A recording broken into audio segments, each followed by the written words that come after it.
Circumcision is the surgical cutting of the foreskin of a male child. Neither the Hebrew Bible nor the New Testament mention female circumcision, but there are many texts in these two books on male circumcision. Dear listeners, as you all know, Muhammad considered Abraham and Ishmael as the exemplars and the foremost Muslims, that is, believers in the one and only God. Yet, the most incredible fact is the total and most astounding omission in both his Quran and Sunnah regarding Abraham's subject of circumcision. Very strangely, there is no reference at all to either male or female circumcision in the Quran. Muhammadans generally ignore this fact. The word circumcision does not exist in the Quran, which does not even mention Abraham's circumcision, although it does honor Abraham as the first Muslim and the model of the believers. Muhammad did not take circumcision, the divinely ordained contract, into consideration. This contract, according to the Bible, included, of course, Ishmael at age 13 and all his seed. The only explicit references in the Quran are two verses, 2.88 and 4.155, that use the term uncircumcised in a metaphorical, non-literal sense associated with hearts. قُلُوبُنَا غُلُوفٌ, in reference to the Jews. Here are these two verses. Al-Baqarah 2.88, and they say, our hearts are hardened. قُلُوبُنَا غُلُوفٌ. Al-Nisa 4.155, our hearts are hardened. قُلُوبُنَا غُلُوفٌ. Nay, but Allah hath set a seal upon them for their disbelief, so that they believe not, save a few. The term غُلْفَة in Arabic actually means a foreskin or a cover. Muhammadan exegetes translate this expression into English as our hearts are sealed, or our hearts are hardened. It never occurred to them that it is in reality a reference to circumcision. They deliberately ignore the fact that this expression comes from the Hebrew Bible. In many verses of the Bible, uncircumcised people are considered impure. For this reason, the uncircumcised were not permitted to enter the sanctuary or even Jerusalem. We should have expected that Muhammad's Quran would also have forbidden uncircumcised people to enter the sacred mosque, but it does not.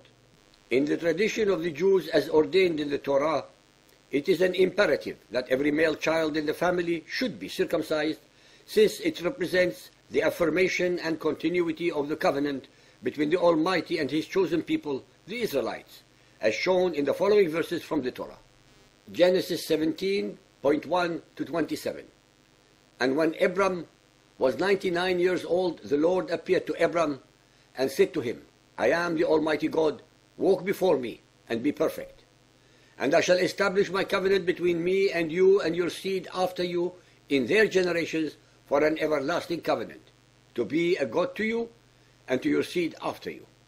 And I will give to you and to your seed after you the land where you are a stranger, all the land of Canaan for an everlasting possession. And I shall be their God. And God said to Abraham, you shall keep my covenant therefore, you and your seed after you in their generations. Every male child among you shall be circumcised, and you shall circumcise the flesh of your foreskin, and it shall be a sign of the covenant between me and you. And he who is 8 days old shall be circumcised among you. Every male child in your generations, he who is born in the house, or bought with money from any stranger, who is not of your seed. And the uncircumcised male child, whose flesh of his foreskin is not circumcised, that soul shall be cut off from his people. He has broken my covenant. And God said, Sarah your wife shall bear you a son indeed, and you shall call his name Isaac. And I will establish my covenant with him for an everlasting covenant, and with his seed after him. And as for Ishmael, I have heard you. Behold, I have blessed him, and will make him fruitful, and will multiply him exceedingly. 12 princes shall he father, and I will make him a great nation. But my covenant will I establish with Isaac, whom Sarah shall bear to you at this set time in the next year. And Abraham took Ishmael his son, and all who were born in his house, and all who were bought with his money, every male among the men of Abraham's house, and circumcised the flesh of their foreskin in the same day as God had said to him. And Abraham was 90 years old and 9, when he was circumcised in the flesh of his foreskin. And Ishmael his son was 13 years old when he was circumcised in the flesh of his foreskin. In the same day was Abraham circumcised and Ishmael his son. So-called believers and unbelievers, take note of the following extremely important points. 1. The covenant between God, Abraham, Ishmael and their seed required the act of circumcision. 2. The covenant of circumcision is clearly mandated upon all the descendants of Isaac and Ishmael. 3. Only in the case of the promised land does God allot it uniquely to Isaac and his seed and excluding Ishmael and his seed from it. 4. While the Israelites and their descendants, the Jews, diligently and against all odds kept God's covenant for the following 2,500 years, the alleged descendants of Ishmael, the Arabs, suffered a unique case of national amnesia. They not only completely forgot the covenant with God and the unity of God by reverting to polytheism, they even forgot to give the names of their illustrious forefathers to their male children. 5. Since the word circumcision is not mentioned in the Quran, it is therefore not one of the obligatory and necessary acts of the followers of Muhammad. 6.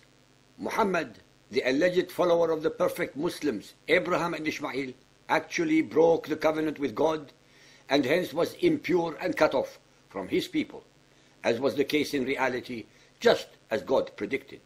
7.